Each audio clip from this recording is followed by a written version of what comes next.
2024 թվականը իրականում ես հակասական տարի է։ Ինչի, որովհետև մենք անցկացրել ենք բանտում խոսքի համար, ինչը արձանագրել է Freedom House-ը, ինչը արձանագրել է Եվրոպայի ժուրնալիստների միությունը, այսինքն փաստացի աղաղակող ապօրինություններով ենք հայտնվել բանտում, բայց այդքանով հանդերձ ինքը այնքան լավ տարի է եղել, որովհետև մենք մեծ թռիչքային աճ ենք գրանցել եւ այդ ամեն ինչը ոնց ասեմ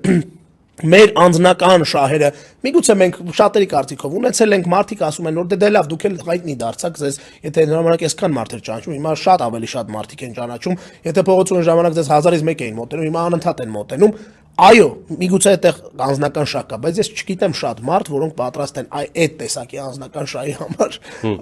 հայտնվել թիրախում ու չգիտեմ